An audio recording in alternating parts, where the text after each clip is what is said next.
So ನಮಸ್ಕಾರ, ನನ್ನ ಹೆಸರು ದೇವರಾಜು. ರಿಗ್ವಾನ್ ಕಂಪ್ನಿಯಲ್ಲಿ ಅಸಿಸ್ಟೆಂಟ್ ಕ್ರಾಪ್ ಸ್ಪೆಷಲಿಸ್ಟ್ ಆಗಿ ಕೆಲಸ ಮಾಡ್ತಿದ್ದೀನಿ. ಸೊ ಇವತ್ತು ನಾನು ಕೋಲಾರ APMC ಮಾರ್ಕೆಟಿಗೆ ಬಂದಿದ್ದೀನಿ. ಬಂದಿರೋ ಉದ್ದೇಶ ಏನಪ್ಪ ಈ ಮಾರ್ಕೆಟಿಗೆ ಅಂದರೆ, ಸೊ ನಮ್ಗೆ ಮಸೀಲಿಯಾ ಅಂತ ಒಂದು ತಳಿ ಇದೆ ರಿಗ್ವಾನ್ ಕಂಪ್ನಿಗೆ. ಈ ತಳಿನ ನಮ್ಮ DNS ಸುರೇಶ್ ಅಂತ ಹೇಳಿ ಮಂಡಿ ಇದೆ ಕೋಲಾರ ಮಾರ್ಕೆಟಲ್ಲಿ. ಇವರು ತುಂಬ ಬೇರೆ ಬೇರೆ ಕಡೆಗೆ ನಮ್ಮ ಮಸೀಲಿಯಾ ತಳಿನ ಕಳಿಸಿದ್ದಾರೆ. ಸೊ ಮಸೀಲಿಯಾ ತಳಿಯಿಂದ ಅವರು ಟ್ರೇಡರ್ಗಳಿಗೆ ಮತ್ತು ಗ್ರೋವರ್ಗೆ ಯಾವ ರೀತಿ ಅಡ್ವಾಂಟೇಜ್ ಇದೆ ಅನ್ನೋದ್ರ ಬಗ್ಗೆ ನಮ್ಮ ಟ್ರೇಡರ್ ಆದಂಥ DNS ಸುರೇಶ್ ಅವರ ಜೊತೆಗೆ ಈ ಮುಂದೆ ಸಂಭಾಷಣೆಯಲ್ಲಿ ತಿಳಿದುಕೊಳ್ತಾ ಹೋಗೋಣ. ಸರ್ ನಮಸ್ಕಾರ, ನಿಮ್ಮ ಪರಿಚಯ ಮಾಡಿಬಿಟ್ಟು. ಸರ್ ನಾವು ಕೋಲಾರ ಮಾರ್ಕೆಟಿಂದ DNS ಸುರೇಶ್ ಅಂತ ಹೇಳ್ಬಿಟ್ಟು ನಾವು ಕ್ಯಾಪ್ಸಿಕಮ್ಮು ಸುಮಾರು ಒಂದು 10 ವರ್ಷದಿಂದ ಕ್ಯಾಪ್ಸಿಕಮ್ ಮಾಡ್ತಾ ಇದ್ದೀವಿ.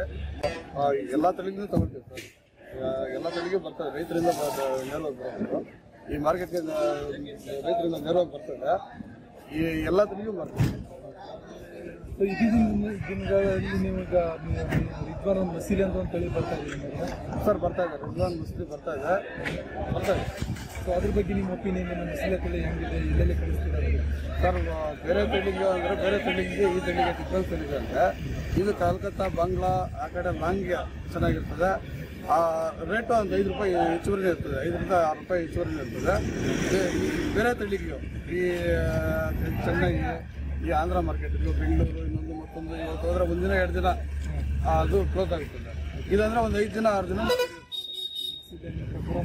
5-6 ದಿನ, ಒಂದು ವಾರ ಇರುತ್ತೆ.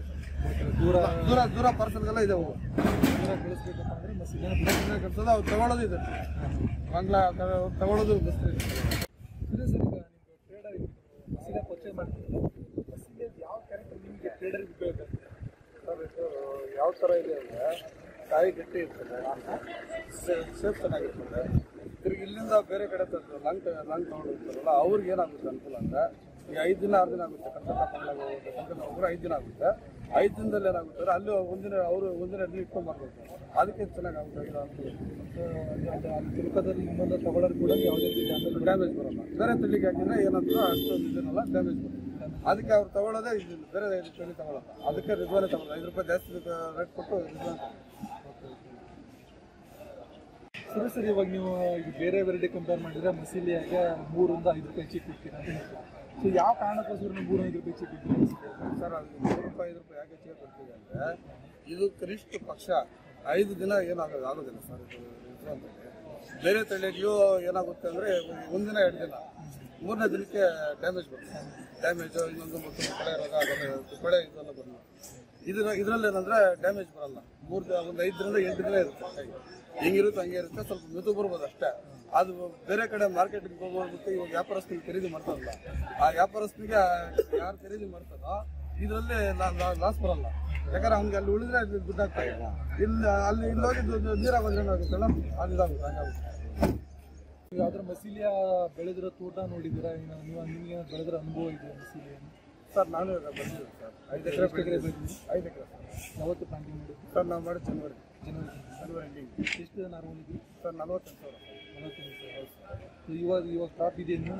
ಸರ್, ಕ್ರಾಪ್ ಇದೆ. ಇನ್ನೊಂದು ತಿಂಗಳು ಬರುತ್ತೆ.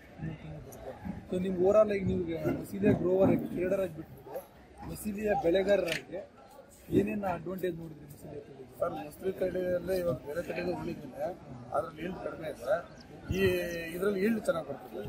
ಇದರಲ್ಲಿ ಕನಿಷ್ಠ ಪಕ್ಷ ಇವಾಗ ನಾನು 48,000 ಗಿಡ, ಅದರಲ್ಲಿ ಒಂದು 4,500 ವೇಸ್ಟ್ ಆಗಿರುತ್ತೆ. 44,000 ಇತ್ತು. ಒಂದು 300 ಟನ್ ಇದೆ. ಅಲ್ಲಿಗೆ ಒಂದು 7 kg ಒಂದು ಗಿಡಕ್ಕೆ 7 kg ಬಂದಿದೆ. ಈಲ್ಡ್ ಚೆನ್ನಾಗಿ ಬರ್ತದೆ. ರೈತರಿಗೂ ಇದು, ಯಾಕಂದ್ರೆ ನಾರ್ ರೇಟ್ ಜಾಸ್ತಿ ಅನ್ಬೋದು ಅಷ್ಟೇ. ನಾರ್ ರೇಟ್ ಜಾಸ್ತಿ ಆದ್ರೂ ಈಲ್ಡ್ ಬರಬೇಕು. ಫಸ್ಟ್ ಸ್ಟಾರ್ಟಿಂಗ್ ನಿಂಕ ಮೇಲೆ ಗಂಟೆ ಒಂದೇ ಸೈಜ್ ಬರ್ತದೆ. ನಾವು ಮೇಂಟೆನೆನ್ಸ್ ಮೇಲೆ ಡಿಪೆಂಡ್ ಇರ್ತದೆ. ಸೈಜ್ ಚೆನ್ನಾಗಿ ಬರ್ತದೆ, ರೈತರಿಗೂ ಅನುಕೂಲ ಆಗುತ್ತೆ. ಸೊ ನೀವು ಕ್ಯಾಪ್ಸಿಕಮ್ ಬೆಳೆಯಂಥ ರೈತರಿಗೆ ನೀವು ಬೆಳೆಗಾರರಾಗಿ, ಟ್ರೇಡರ್ ಆಗಿ ನಿಮ್ಮ ಒಪಿನಿಯನ್ ಇದೆ ಸರ್? ನಾವು ನಮ್ಗೆ ಇಲ್ಲಿ ಮಾರಾಟಕ್ಕೂ ವಿಸಿ ಇರ್ತದೆ. ರಿಜ್ವಾನ್ ಮಾರಾಟಕ್ಕೂ ಇಲ್ಲಿ 5 ರೂಪಾಯಿ ಮುಂದೂ ಇರ್ತದೆ, ಸೇಲ್ಸು ಹಂಗೆ ಇರ್ತದೆ. ಟ್ರೇಡರ್ಸು ಅದನ್ನ ಇಷ್ಟಪಡ್ತಾರೆ, ಇಷ್ಟಪಟ್ಟು ತಗೊಂಡು ಹೋಗ್ತಾರೆ. ಮಾರಾಟಕ್ಕೂ ಯೂಸ್ ಇರ್ತದೆ. ಬೆಳೆಯೋದಕ್ಕೆ ಬೆಳೆ ಬೆಳೆದ್ರೆ ಈಲ್ಡ್ ಬರ್ತದೆ ಸರ್. ಈಲ್ಡ್ ಬರೋದ್ರಿಂದ ಅನುಕೂಲ, ರೈತರಿಗೂ ಅನುಕೂಲ ಆಗುತ್ತೆ. ರೇಟಲ್ಲೇ 5 ರೂಪಾಯಿ ಜಾಸ್ತಿ ಇರ್ತದೆ. ಇವಾಗ ಏನಾಗುತ್ತೆ ಅಂದರೆ, ಅದು 2 ರೂಪಾಯಿ 3 ರೂಪಾಯಿ 5 ರೂಪಾಯಿ ಕಮ್ಮಿ ಮಾಡಿದಾಗ ಈಗ ನಾರಿಗೆ ಸ್ವಲ್ಪ ರೇಟ್ ಜಾಸ್ತಿ ಅಂತ ಇದು ಮಾಡ್ಕೊಬೋದು ಅಷ್ಟೇ. ಅಷ್ಟು ಬಿಟ್ಟರೆ ಇದರಲ್ಲಿ 5 ರೂಪಾಯಿ ಹೆಚ್ಚುವರಿ ಬರ್ತದಲ್ಲ ಕೆಜಿಗೆ. ಕೆಜಿಗೆ 4 ರೂಪಾಯಿ 5 ರೂಪಾಯಿ ಹೆಚ್ಚುವರಿ ಬಂದಾಗ ಅದು ಎಲ್ಲೋ ಇತ್ತು, ಒಂದು ಎರಡು ಕಟಿಂಗ್ ಅಲ್ಲ ಇರುತ್ತೆ. ಇಲ್ಲಿ ಮಿಕ್ಕಿದೆಲ್ಲ ರೈತನಿಗೆ ಅನುಕೂಲ ಆಗುತ್ತೆ, ರೈತರಿಗೆ ಲಾಭನೇ ಇದೆ.